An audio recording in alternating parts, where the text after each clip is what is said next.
What would you do if asking for a simple seat in a crowded cafe completely changed your life forever? If one question led to a dangerous man claiming not just the chair beside you, but your entire future? Today's story follows Mara Jones, an African-American street artist struggling to survive in Seoul, who walks into an upscale Gangnam cafe and asks a mysterious, powerful man if she can sit at his table. What starts as a desperate need for rest becomes a high-stakes game of secrets, codes, and a love that neither of them saw coming. This isn't just about a chance encounter. It's about two people from completely different worlds colliding in the most dangerous, unexpected way possible. It's about art and obsession, control and chaos, duty and desire. You're getting forbidden romance, corporate espionage, life-threatening danger, ancient ciphers, forced proximity, and a love so intense it could destroy everything they've built. This one will have you on the edge of your seat, heart racing, completely unable to look away. Grab your snacks, hit that subscribe button right now because you don't want to miss a single moment of this. Let's dive in. The cafe smelled like expensive coffee and even more expensive perfume. Crystal chandeliers cast warm light over marble floors, and soft jazz played from hidden speakers. Every table was occupied by Seoul's elite, business executives in tailored suits, socialites with designer handbags, couples sharing intimate conversations over tiny pastries that cost more than Mara's weekly food budget. Mara stood near the entrance, her paint-stained backpack heavy on her shoulders, feeling completely out of place. Her worn sneakers squeaked slightly on the polished floor. She'd been walking for 3 hours, her feet aching, her throat dry, desperately needing to sit down and catch her breath before the long journey back to her tiny studio apartment in Itaewon. She shouldn't be here.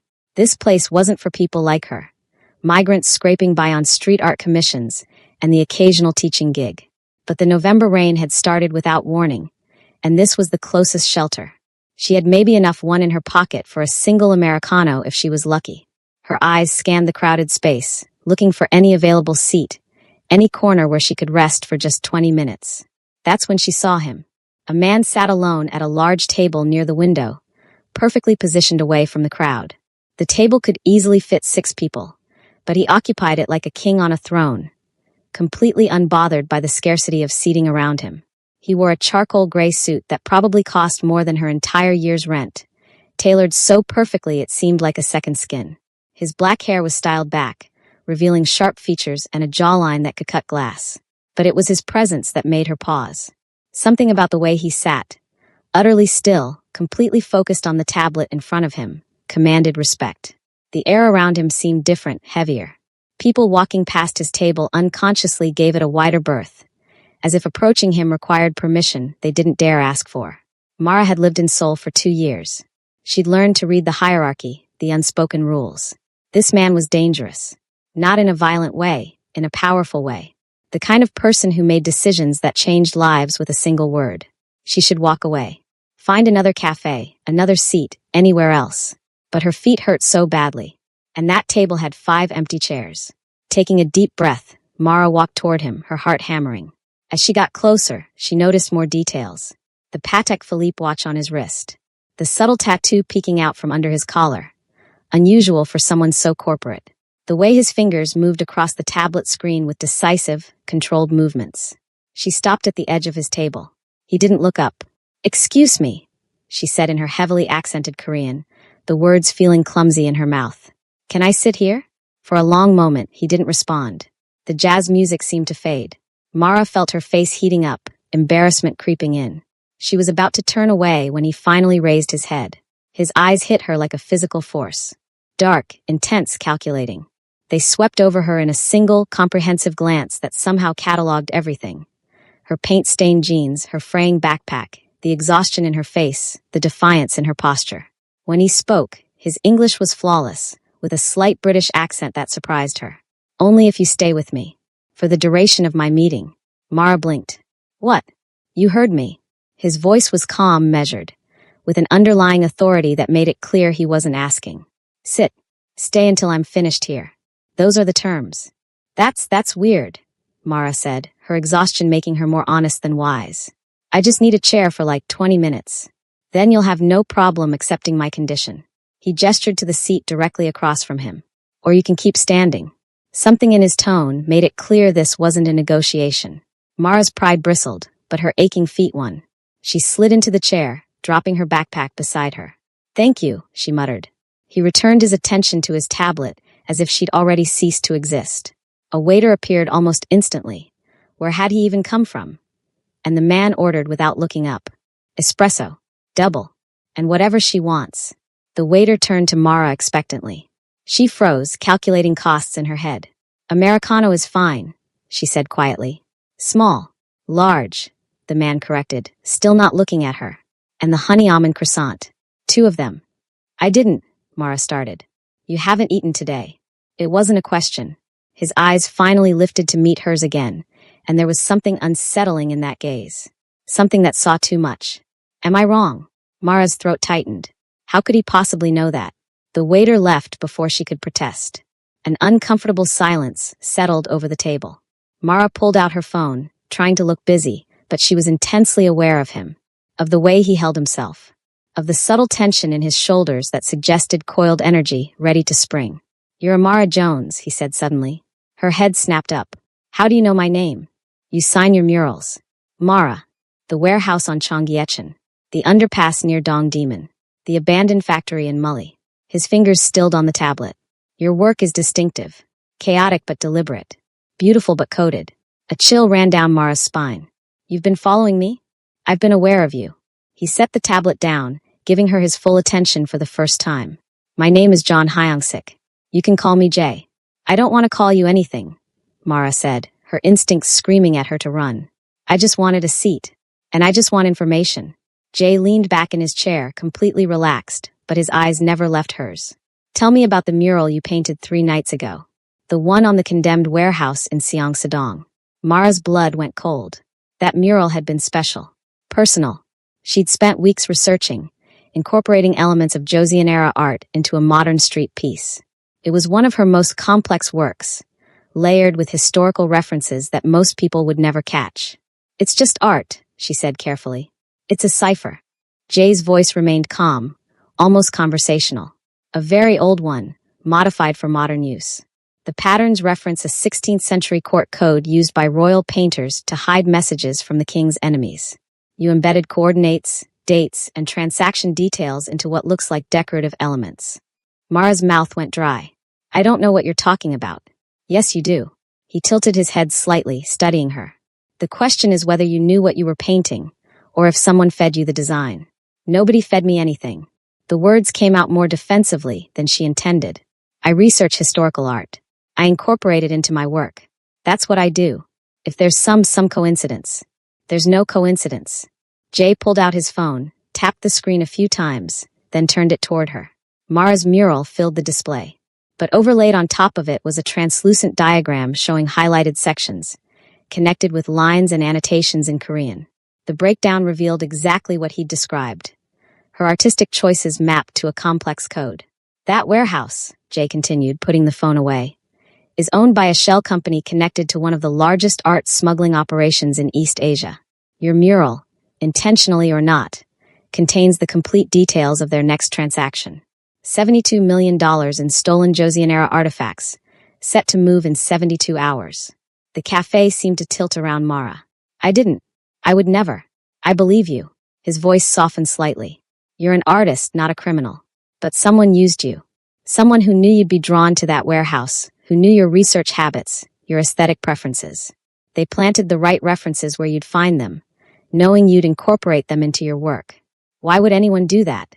Because a code hidden in street art is virtually impossible to trace. If intercepted, it looks like nothing. Just a beautiful mural by a talented artist." Jay leaned forward, his intensity increasing. "But the people who commissioned it know how to read it. And now so do I." The waiter returned with their order, the interruption giving Mara a moment to process. The croissants looked incredible, flaky and golden, but her appetite had vanished. "Why are you telling me this?" she asked once the waiter left. "If you know about the smuggling operation, why not just stop it?" "Because I need to know who's behind it. The organization I work for handles corporate security for several major Korean conglomerates, including the National Museum. We've been tracking this smuggling ring for 8 months. Your mural is the first real break we've had." He paused. "And you're the only one who can fully decipher it. I told you I didn't know." "I know you didn't. But you understand the historical context better than my analysts. You can identify elements they can't see. And more importantly, he paused, his gaze sharpening. You're the bait. Excuse me. The people who used you will realize you've become a liability. Either you can help them willingly by providing more detailed information, or you become a problem that needs to be eliminated. They're probably already watching you. Mara's hands started shaking. She pressed them against her thighs, trying to steady herself. This is insane. I'm just a street artist. I paint walls. I teach kids English twice a week. I'm nobody. You stopped being nobody the moment you painted that mural. Jay's voice was matter-of-fact, but not unkind. I'm sorry, but that's the reality. Then I'll go to the police. And tell them what? That your art accidentally contains a smuggling code you didn't know you were painting? They'll assume you're involved. You're a foreign national with an expired tourist visa. Yes, I know about that too, working illegally. You'll be deported at best, detained for questioning at worst. Mara felt tears burning behind her eyes, but she refused to let them fall. What do you want from me? I want you to come with me. Now. To somewhere safe. You'll help me finish decoding the mural, we'll stop the transaction, and I'll make sure you're protected throughout the entire process. He pulled out a business card, sliding it across the table. Afterward, I'll help you get proper documentation to stay in Korea legally. You'll be compensated for your time and trouble. Mara stared at the card. John Hyung-sik. It read in both Korean and English. Director of Strategic Security, Hansung Protective Solutions. And if I say no, then you walk out of here, and you're on your own.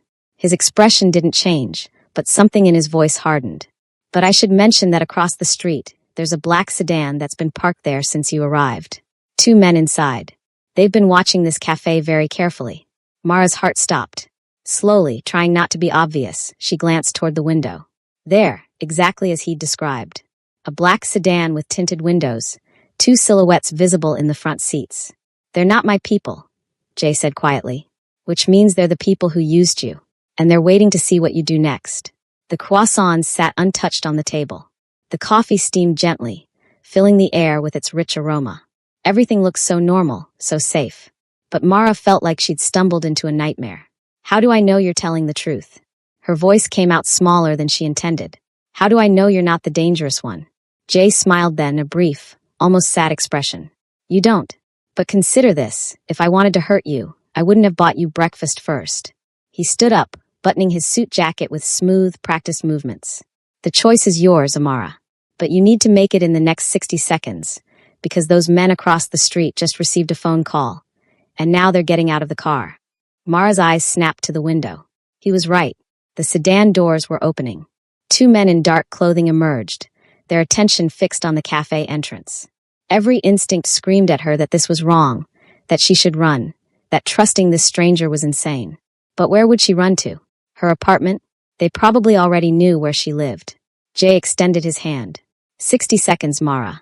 She looked at his hand, strong, steady, with calluses that suggested he was more than just a corporate security director. She looked at his face, sharp, intelligent, with eyes that held secrets and shadows, but also, strangely, a kind of dark honor. She looked at the men walking toward the cafe entrance, purpose in every step. Mara grabbed her backpack and took his hand. His grip was firm, almost possessive. Good choice. He moved with startling speed, guiding her not toward the front entrance, but toward the back of the cafe. They passed through a door marked staff only, down a narrow hallway that smelled of coffee beans and cleaning supplies. Jay moved like he'd done this 1,000 times, like he knew every exit in every building he ever entered. They emerged into a back alley where a sleek black car waited, engine already running. A driver sat behind the wheel, a woman in her 30s with sharp eyes and an earpiece. We have company, Jay said calmly as he opened the back door for Mara. I saw. 3 minutes to clear the area, the driver responded in Korean. Mara climbed in, her heart racing. Jay slid in beside her, and the car was moving before his door even closed. Through the back window, she saw the 2 men burst out of the cafe's back in trance, but they were already too far away. Who are you really? Mara asked, her voice shaking. Corporate security directors don't have getaway cars. Jay looked at her, and for the first time, she saw something almost like respect in his expression. I'm someone who's very good at keeping valuable things safe. And right now, whether you like it or not, you've become extremely valuable. The car merged smoothly into Seoul traffic, carrying them away from the cafe, away from her normal life, towards something Mara couldn't even begin to imagine. She'd asked for a seat. She'd gotten so much more than that. And deep down, in a place she didn't want to acknowledge, she realized she'd been seen, truly seen, for the first time in her life. Not just as a struggling artist or a foreign worker, but as someone important, someone worth protecting. Even if that protection came from a man who was clearly more dangerous than anyone she'd ever met. The car drove for 40 minutes, winding through Seoul's streets in a pattern Mara couldn't follow. The driver, whose name was Han, she learned, checked the mirrors constantly, taking turns that seemed random but were clearly calculated. Mara sat in tense silence, clutching her backpack, trying to process what had just happened. Jay made several phone calls in rapid Korean, his voice clipped and authoritative. She caught enough words to understand he was coordinating with his team, setting up security protocols, arranging for surveillance on the cafe. When he finally ended the last call, he turned to her. "Are you hurt? Scared?" "Both," Mara admitted. "This morning I woke up planning to finish a commission. Now I'm in a car with a stranger running from people who apparently want to... What? Kill me. Probably just question you. Aggressively." Jay's attempt at reassurance fell flat. But yes, there was a risk of real harm. "Great. That's so much better." He almost smiled. "You have a sense of humor even under stress. That's good. You'll need it." The car pulled into an underground garage beneath a high-rise building in Gangnam. The garage was pristine, with numbered spots and security cameras everywhere. Han parked in a private section marked executive level, and they took a private elevator that required both a key card and a fingerprint scan. "Where are we?" Mara asked as the elevator climbed. "My home. It's the most secure location I have access to on short notice." The elevator opened directly into a penthouse apartment that took Mara's breath away. Floor-to-ceiling windows showcased a stunning view of Seoul's skyline. The space was massive, an open-plan living area with minimalist furniture, all clean lines and neutral colors. Everything was meticulously organized, not a single item out of place. It was beautiful. It was also completely sterile, like a high-end hotel rather than a home. "Make yourself comfortable," Jay said, loosening his tie. "You're safe here. The building has military-grade security. No one can reach this floor without authorization." Mara set her backpack down carefully on the pristine white sofa, feeling like she was contaminating the space with her paint-stained presence. "How long do I have to stay here?" "Until we've decoded the mural and neutralized the threat. 72 hours at most." 72 hours? Her voice rose. "I have a life. I have students expecting me, a commission due. All of which becomes irrelevant if you're dead." Jay's bluntness cut through her protests. "I've already had my team notify your contacts that you've had a family emergency and need to return to the States briefly. Your students will be covered. The commission client will wait. You can't just take over my life." "I just did." He moved to a built-in bar, pouring himself 2 fingers of whiskey. "I understand you're angry, but anger means you're alive to feel it. I'd like to keep it that way." Mara wanted to scream at him, to demand he take her home, to insist this was all insane. But the memory of those men getting out of the sedan, the purposeful way they'd moved toward the cafe, kept her silent. "Can I at least call someone? Let them know I'm okay." "No phones. Not until we're certain they haven't compromised your contacts." He saw her expression and added, "I'm not trying to isolate you. I'm trying to protect you. Anyone you call could be in danger too." The reality of her situation sank in deeper. She was truly alone here, completely dependent on a man she'd met an hour ago. Jay must have seen something in her face because his expression softened slightly. "I know this is overwhelming, but I need you to trust me. Can you do that? I don't even know you. Then get to know me." He gestured to the living area. "We're going to be spending a lot of time together over the next few days. Ask me anything." Mara studied him, this strange, intense man who'd pulled her into his world with barely a warning. "Fine. Are you really just a corporate security director? Because this all feels very unofficial." "I run a legitimate security firm. We protect corporate assets, conduct risk assessment, provide executive protection. But some of our clients operate in gray areas. And sometimes the threats we handle aren't the kind you call the police for. So you're like what? A fixer? Among other things." He didn't elaborate. "The tattoo on your neck. What is it?" His hand unconsciously moved to his collar. "A dragon. Traditional style. I got it when I was younger, more foolish." "Why a dragon?" "Because dragons protect treasures. And back then, I thought I knew what was worth protecting. Something shifted in his expression. A glimpse of old pain quickly shuddered. I was wrong. The vulnerability in that admission surprised her. Before she could press further, he changed the subject. Are you hungry? Real food, not cafe pastries. Mara realized she was starving. Yes. I'll order something. Korean. Japanese. Western. Korean is fine. He made a call, ordering what sounded like an elaborate meal, then gestured for her to follow him. Let me show you where you'll be staying. The guest room was as immaculate as the rest of the apartment. A large bedroom with an ensuite bathroom, decorated in the same minimalist style. But someone had already placed fresh towels, unopened toiletries, and even a few changes of clothes on the bed. How did you? Mara started. I have efficient staff. The clothes are approximate sizes based on visual assessment. If they don't fit, we'll get others. Mara picked up one of the shirts, soft cotton, good quality, exactly her size. It should have been comforting. Instead, it reminded her how thoroughly he'd already catalogued her, how much control he had. There's a panic button by the bed, Jay continued, pointing to a small device on the nightstand. Press it if you need me. The door locks from inside if you want privacy. But Mara, he waited until she looked at him. Don't try to leave. Please. I'm not keeping you prisoner, but I need you to stay put until we've handled this situation. She wanted to argue, but the exhaustion, the fear, the sheer weight of everything crashed over her. She nodded. Good. Rest if you need to. Food will be here in 30 minutes. Then we'll start working on the mural. He left, closing the door quietly behind him. Mara stood in the center of the pristine room, feeling like she'd fallen through a looking glass into some alternate reality. She moved to the window, looking out at Seoul's glittering skyline. Somewhere out there was her tiny apartment with her art supplies scattered everywhere, her students waiting for their English lessons, her friend Jean Woo, who'd probably text her soon wondering if she wanted to grab cheap bibimbap. Her normal life felt impossibly far away. She pulled out her phone. She still had it, even if she couldn't use it, and scrolled through her photos. Pictures of her murals, of street scenes, of the Korean friends who'd helped her survive these 2 years.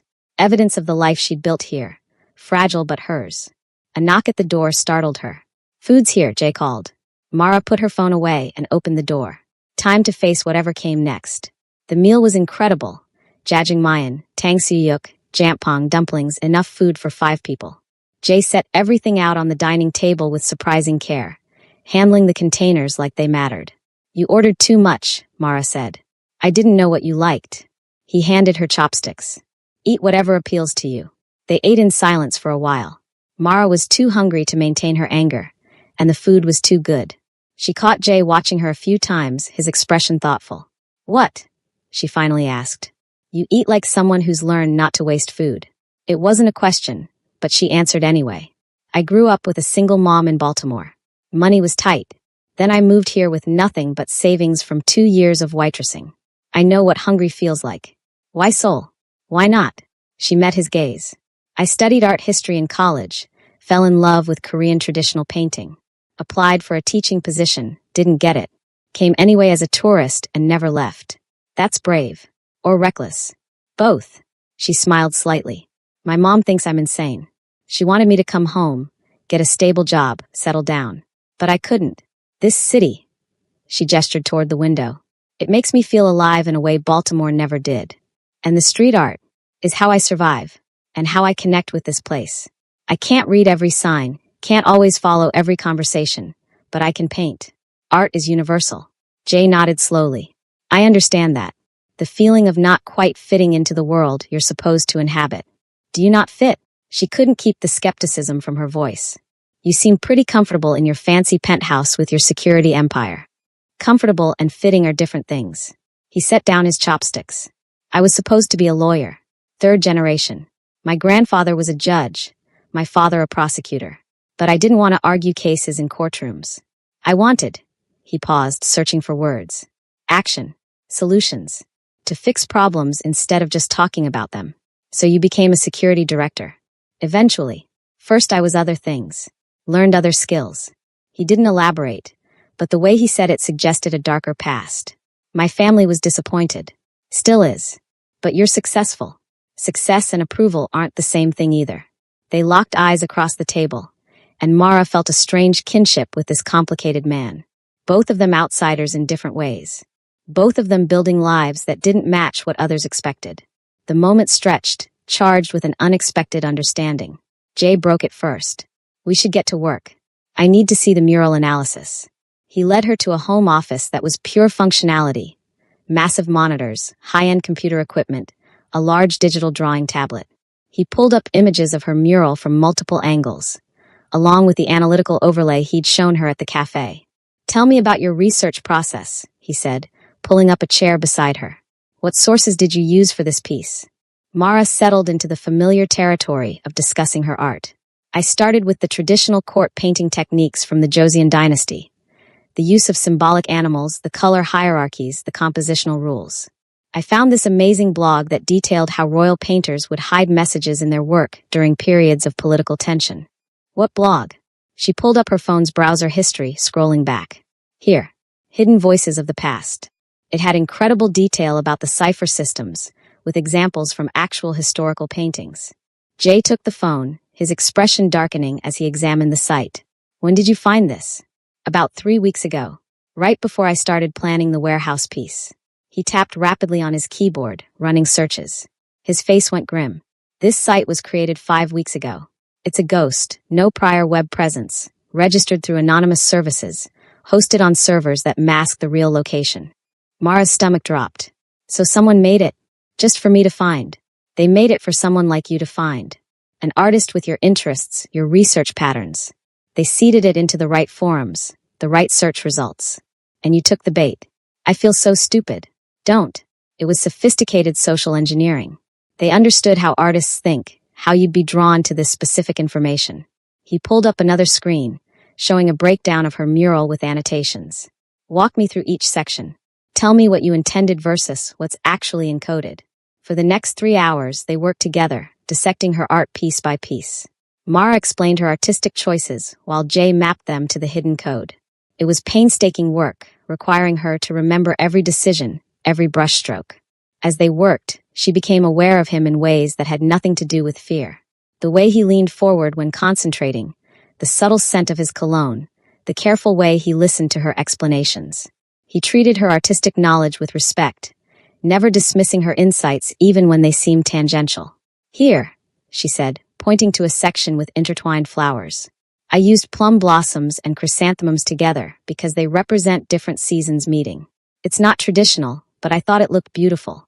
But in the code, Jay said slowly, tracing the pattern, plum blossoms represent the first transaction party, chrysanthemums the second. You've painted them intertwining, which in cipher terms means a direct exchange rather than a drop system. Mara stared at the screen. Her artistic choice had perfectly communicated information she didn't know she was sharing. It was brilliant and terrifying. Whoever designed this understood you, Jay said quietly. Your aesthetic, your approach to composition. They weaponized your talent. Can we stop them? The transaction. Yes, but I need the complete decode first. Some elements are still unclear, specifically the location and the exact timing. He rubbed his eyes, showing the first sign of fatigue. We'll work more tomorrow. It's late. Mara checked her phone. Nearly midnight. They'd been working for hours without her noticing. You should rest, Jay said, standing. We'll need clear minds for this. But as Mara stood, a wave of anxiety hit her. I don't know if I can sleep. Every time I close my eyes, I see those men from the cafe. Jay's expression softened. They can't reach you here. I promise. You can't promise that. Not really. Yes, I can. His voice carried absolute certainty. This is what I do, Mara. I keep people safe. I've never lost anyone under my protection. You won't be the first. There was something almost fierce in that declaration, like he was making a vow not just to her but to himself. Mara found herself believing him, not because of logic, but because of the intensity in his eyes. Okay, she whispered. If you can't sleep, read, watch something, whatever helps. Just don't go outside the apartment. She nodded, returning to her room. But sleep didn't come. She lay in the unfamiliar bed, staring at the ceiling, her mind racing through everything that had happened. Around 2 a.m, she heard soft sounds from the living area. Curiosity won over caution. She crept out, finding Jay sitting on the balcony, a glass of whiskey in hand, staring out at the city lights. He turned as she approached. Can't sleep either? Too much in my head. Join me. He gestured to the empty chair beside him. Mara sat, pulling her borrowed robe tighter against the night chill. The city spread out below them, millions of lights marking millions of lives, all unaware of the small drama unfolding in this penthouse. "Can I ask you something personal?" Mara said. "You can ask. I might not answer. Have you ever been in love?" The question seemed to catch him off guard. He took a long sip of whiskey before responding. "Once. A long time ago." "What happened?" "I couldn't give her what she needed. My work, my life. It's not compatible with normalcy, with safety. She wanted a future I couldn't provide." His voice was carefully neutral, but Mara heard the old pain underneath. She was right to leave. "Do you regret it?" "Every day." He looked at her then, and in the dim light, his face seemed younger, more vulnerable. "But I wouldn't have changed my choices. I'm good at what I do. I save people, protect things that matter. That has value, even if it costs me personally." "Sounds lonely." "It is." He smiled slightly. "But loneliness is a small price for doing meaningful work." Mara thought about her own loneliness in soul, the way she'd built a life around her art, but never quite connected deeply with anyone. She'd told herself it was temporary, that eventually she'd find her place, her people. But 2 years had passed, and she was still on the outside looking in. "I get that," she said softly. "The loneliness, the trade-offs." They sat in comfortable silence, two isolated people finding unexpected understanding in the middle of a crisis. The city hummed below them, indifferent to their small connection. Finally, Jay stood. "Try to sleep. Tomorrow will be intense." But as he moved to leave, Mara caught his wrist. "Thank you for protecting me, even if this is all crazy." His hand turned, fingers briefly squeezing hers. "You're welcome." The touch lingered a moment too long. Then he was gone, leaving Mara with a racing heart and the disturbing realization that she was starting to feel something for this dangerous, complicated man. Something that had nothing to do with fear and everything to do with want. The next day began with unexpected normalcy. Mara woke to the smell of coffee and found a breakfast spread laid out in the kitchen. Fresh fruit, pastries, rice, banchan. Jay was already working in his office, speaking rapidly in Korean on a phone call. He ended the call as she appeared. "Good morning. Help yourself to breakfast." "You didn't have to do all this," Mara said, pouring coffee. "I need you sharp. Can't decode ancient ciphers on an empty stomach." He joined her at the counter, grabbing an apple. "We have a development." Her stomach tightened. "Good or bad?" "Unclear. The men from the cafe have been identified. Low-level operatives for a corporate intelligence firm called Daehan Strategic. On paper, they do market research and competitive analysis. In reality, they broker stolen intellectual property and facilitate gray market transactions. And the art smuggling is a new venture for them. Someone higher up decided to diversify." He pulled up a file on his tablet, showing her corporate documents. "The problem is, we don't know who's running this operation. Daehan Strategic has legitimate contracts with several major corporations. Exposing them without proof could trigger legal retaliation against my company. So what do?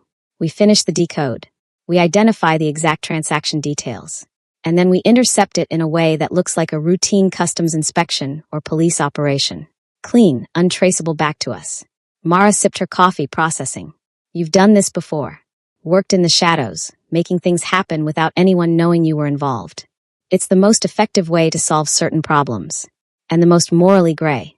He met her eyes. "Yes. Does that bother you?" She considered. A week ago it would have. But after yesterday, after seeing how quickly she could become a target, after understanding how easily the normal systems could be manipulated, she wasn't sure anymore. "I don't know," she admitted. "The world seems more complicated than I thought." "It is. But that doesn't mean we stop trying to do the right thing. We just have to be smarter about how we do it." They returned to the office, diving back into the mural analysis. As the morning progressed, Mara found herself falling into a rhythm with Jay. He'd ask questions, she'd explain her artistic choices, and together they'd unravel the hidden meanings. But there were moments, small, fleeting moments, where their hands would brush reaching for the same document, or their faces would end up too close as they examined something on screen, or their eyes would meet and hold for a beat too long. The attraction simmering between them was becoming impossible to ignore. Around noon, while analyzing a particularly complex section involving traditional Korean knot patterns, Mara made a breakthrough. "Wait," she said, excitement rising. "These knots, I thought they were just decorative, but look at the way they're layered. In traditional pojagi textiles, Different knot patterns represented different families or guilds. What if each knot type here represents a specific artifact? Jay leaned in, his shoulder pressing against hers. Show me. She traced each knot pattern on the screen, explaining the traditional meanings. Jay cross-referenced them with a database of stolen artifacts, and suddenly everything clicked into place. That's it, he breathed. You just gave us the complete inventory list. 15 specific pieces, all confirmed stolen from various collections over the past 2 years. Mara felt a surge of satisfaction. Her knowledge, her passion for Korean art history, had just cracked a major part of the case. You're brilliant, Jay said, and there was genuine admiration in his voice. Their eyes met. The air between them seemed to thicken. Mara became acutely aware of how close they were sitting, how his hand had somehow ended up near hers on the desk, how his gaze had shifted from professional appreciation to something warmer, more personal. Jay, she started, not even sure what she was going to say. His phone rang, shattering the moment. He answered, his expression quickly turning serious. He spoke in rapid Korean, his voice taking on that authoritative tone she'd heard before. When he ended the call, tension radiated from him. What is it? Mara asked. Daehan Strategic just made a move. They've sent people to your apartment in Itaewon. They're searching it right now. Fear spiked through her. My things are just things. You're safe. That's what matters. But his jaw was tight. However, this confirms they're actively looking for you. They know you're the key to understanding the full mural. So what happens now? We accelerate the timeline. We can't wait for them to make more aggressive moves. He stood, pacing. I need to decode the location and timing tonight. Can you keep working with me? It might take hours. Of course. Good. Because once we have all the details, I'm ending this. There was something almost dangerous in his tone, a glimpse of the man beneath the polished corporate exterior. No one threatens what's mine and walks away. The possessiveness in that statement sent a shiver through Mara. When had she become his to protect? And why did some part of her not mind? They worked through the afternoon without stopping, fueled by coffee and determination. Slowly, painstakingly, they extracted more information. The location emerged first, a private warehouse near Incheon Port, used by a logistics company with ties to Daehan Strategic. The timing was harder. Mara's use of seasonal flowers and celestial symbols had encoded a date and time, but it was layered with multiple possible interpretations. As evening fell, and they still struggled with the timing, frustration mounted. It has to be here, Mara insisted, pointing at a section with moon phases she'd painted. I used a full moon in this corner, but also new moon imagery in the opposite corner. That can't be random. Unless the code uses both, Jay said slowly. What if it's not about a single moment, but a window? Starting at new moon, culminating at full moon. They checked the lunar calendar. The window would open tomorrow night and close in 2 days. We need to move now, Jay said, immediately making calls. Over the next hour, Mara watched him coordinate with his team, arranging surveillance, contacting what sounded like law enforcement connections, setting up a plan to intercept the transaction. He was completely in his element, commanding, strategic, thinking 3 steps ahead. She found herself drawn to this side of him, the competence and control, the way he handled crisis with calm precision. When he finally finished, night had fully fallen. He looked exhausted but satisfied. It's done. We have people watching the warehouse. The moment anything moves, we'll know. And then we stop it. Quietly. Efficiently. He poured them both whiskey. They'd earned it. You did incredible work today, Mara. This case has been cold for months. You broke it open in 2 days.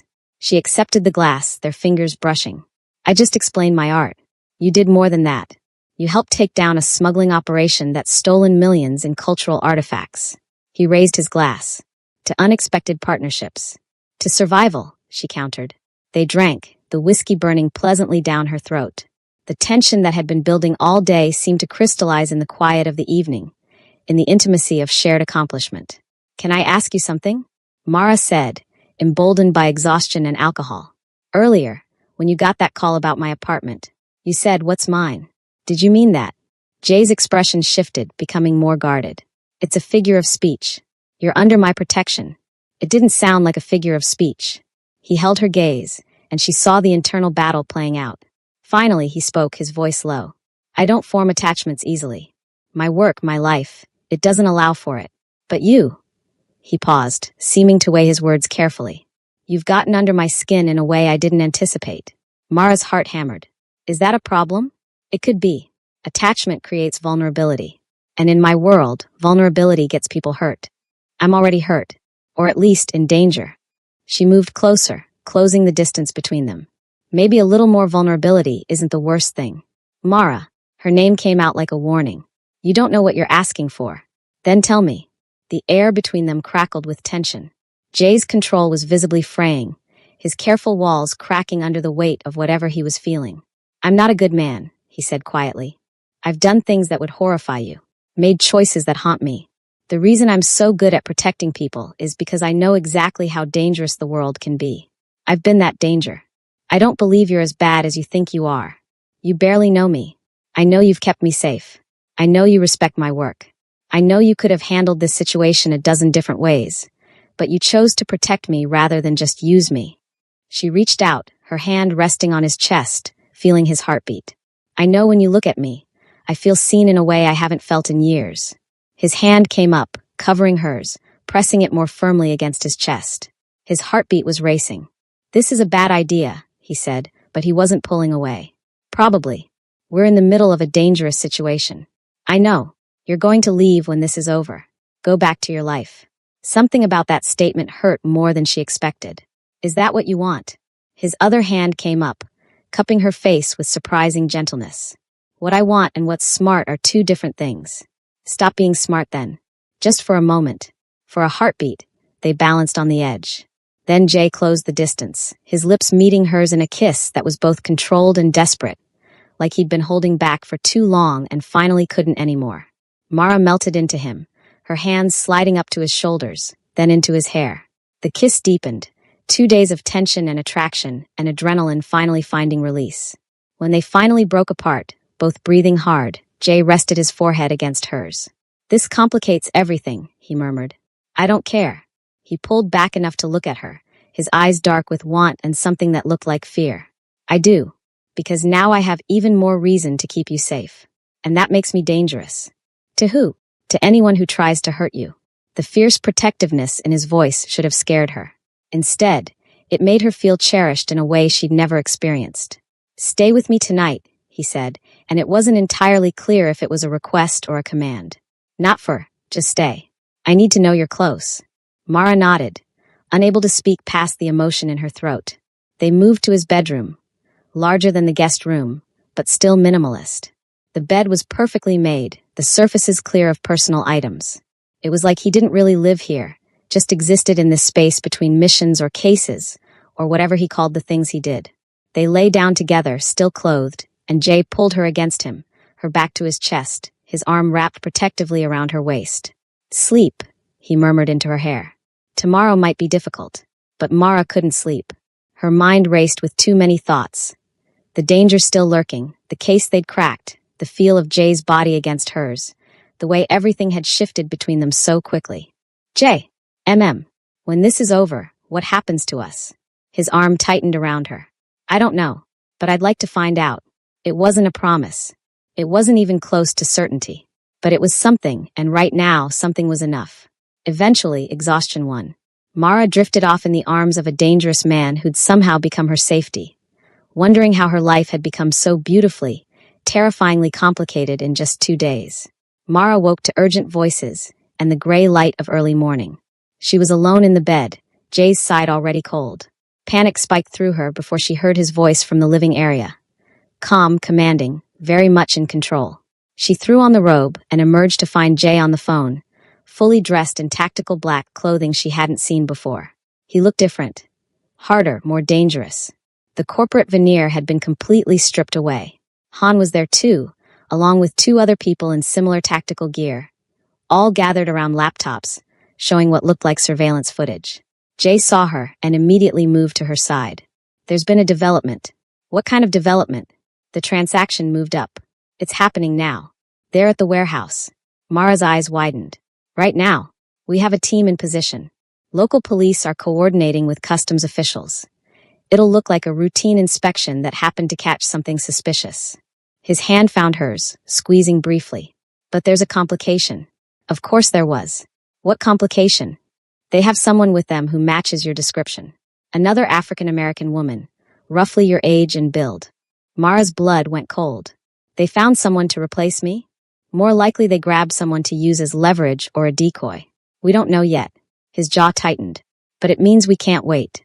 If she's in danger, we have to help her, Mara finished. Yes, which means I need to go now. Han will stay with you. Do not leave this apartment. Do not answer the door for anyone except me or someone I specifically send with our code phrase. What code phrase? The painting is incomplete. Anyone legitimate will say that exact phrase. Anyone else, you run to the panic room and lock yourself in. This was really happening. The abstract danger had become concrete and immediate.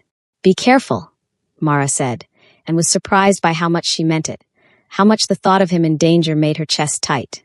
He cupped her face, kissing her quickly but thoroughly. I'm always careful, and I have every reason to come back. His eyes held hers. Stay safe. For me. Then he was gone, the other tactical members following him, leaving Mara alone with Han, who'd taken up position by the door with a weapon Mara tried not to look at too closely. The next 3 hours were torture. Han said little, monitoring something on her phone with grim concentration. Mara paced, unable to sit still, imagining every possible horrible outcome. Finally, Han's phone rang. She answered, listened, and her expression shifted to relief. They got them, Han said. Clean interception. The artifacts are recovered, the Dahan strategic operatives are in custody, and the woman they had is safe. She was an employee they'd coerced, not a random victim. She's cooperating with police now. Mara's knees went weak with relief. And Jay, on his way back. When Jay finally walked through the door 20 minutes later, Mara didn't think. She just moved, throwing herself into his arms. He caught her easily, holding her tight. It's over, he murmured into her hair. You're safe now. I wasn't worried about me, she said against his chest. I was worried about you. She felt him smile. I told you I'm very good at this. They stood like that for a long moment before Jay gently pulled back. We need to debrief. There's something you should know. That didn't sound good. Mara's stomach nodded. What? He led her to the office, pulling up files on his computer. During the arrest, one of the operatives tried to make a deal. He gave up information about how the operation started. And the blog that fed you the cipher information? It was created by someone inside one of the museums my company protects. A curator with access to security protocols, artifact databases, everything. She'd been approached by Dahan Strategic months ago and agreed to help them identify which pieces would be most valuable to steal. Mara's eyes widened. So this was an inside job. Partially. She provided the intelligence, they handled the theft and logistics. But she got greedy, started demanding a larger cut. They needed a way to communicate transaction details that couldn't be traced back to her. That's when she suggested using the street art angle. She knew about me? She'd seen your work, knew your style, your research habits. You were the perfect unwitting courier. Jay's expression darkened. She's been arrested. She'll face charges for conspiracy, theft, and endangerment. Mara sank into a chair, processing. My art was literally weaponized by someone I've never met. Yes, and I'm sorry that happened. Jay knelt beside her chair. But you also helped stop it. That mural was your work, your passion, your knowledge. They tried to use it against you, but instead, you used it to take them down. She looked at him, this complicated man who'd crashed into her life and turned everything upside down. What happens now? To me, I mean. Can I go home? You can go back to your apartment, yes. The threat is neutralized. But Mara, he took her hands. I meant what I said before, about wanting to find out what happens with us. Her heart stuttered. You did. I don't make promises lightly, and I don't let people in easily. But you, he smiled slightly. You asked for a seat, and somehow ended up taking residence in places I didn't even know were empty. That's possibly the most emotionally constipated way anyone's ever told me they have feelings, Mara said, but she was smiling. I'm working with limited experience here. I can tell. She squeezed his hands. For the record, I'd like to find out too. What happens with us? Even knowing what I do. What I am. Especially because of it. You saved my life, Jay. But more than that, you saw me. Not just as a potential asset or a problem to solve, but as a person. As an artist. You respected my work even when it was being used against me. It's easy to respect you, he said quietly. You're extraordinary. They kissed again, slower this time, without the urgency of danger or the uncertainty of what came next. This kiss was a beginning, not an ending. When they finally pulled apart, Mara laughed softly. This is insane. I've known you 3 days. 3 very intense days. Fair point. She stood, pulling him up with her. So what now? Do you take me home? Do we have a normal date? How does this work? I have no idea, Jay admitted. I've never done this before. What? Dated someone you met during a case? Dated anyone in the last 5 years? He looked almost sheepish. I told you, I'm not good at normal. Then we'll figure it out together. Mara grinned. Fair warning though, I'm messy, I keep weird hours, and my apartment is probably 1/10 the size of your closet. I don't care about any of that. You say that now. I'll say it later too. He pulled her close again. Mara, I know this is fast. I know we should probably slow down, get to know each other in normal circumstances. But I also know that from the moment you asked for that seat, something in my world shifted. And I don't want to go back to how things were before. Tears pricked Mara's eyes. You really know how to sweet-talk a girl when you try. Is it working? Completely.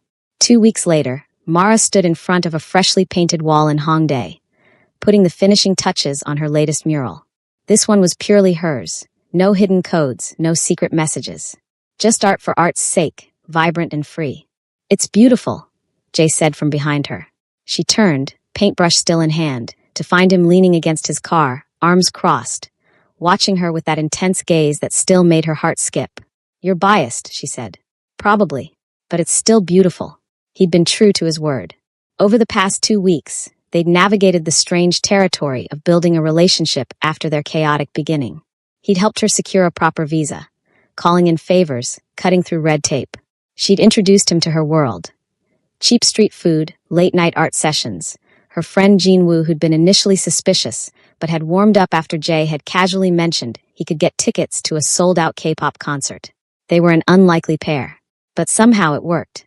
Jay pushed off from the car, walking over to examine her mural more closely. What's this one about? Collision, Mara said.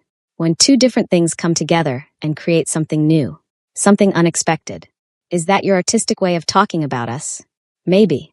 She grinned. Too on the nose. A little. But I like it. He pulled her close, not caring that she was covered in paint. Have dinner with me tonight. Somewhere fancy, where I can wine and dine you properly. You know I prefer street food. I know, but let me try to impress you anyway. You impressed me when you saved my life. That was just professional competence. He kissed her forehead. I want to impress you as a man, not as a security director. Fine. Fancy dinner. But you're still coming with me to the Pojangmaka after for soju and tteokbokki. Deal. As they stood there, covered in paint and promise, Mara reflected on how much her life had changed in such a short time. She'd come to Seoul looking for something. Belonging, purpose, connection. She'd found it in the most unexpected way, with the most unexpected person. Hey Jay. That seat you gave me in the cafe? Best seat I've ever taken. He smiled, that rare, genuine smile that transformed his face. The moment you asked for it, you became mine. I just didn't know it yet. Possessive much? You have no idea. She laughed, reaching up to kiss him. Good, because you're mine too. Always, he promised against her lips. And in that moment, surrounded by the art she'd created freely, held by the man who'd saved her and seen her and chosen her, Mara knew she'd finally found what she'd been searching for all along. She'd asked for a seat. She'd gotten a home. 6 months later, the first snow of winter fell on Seoul. Mara stood on the balcony of Jay's penthouse. Their penthouse now, her art supplies and chaos having thoroughly invaded his minimalist space, watching the flakes drift down over the glittering city. Jay emerged from inside, wrapping a blanket around her shoulders. You'll freeze out here, he said.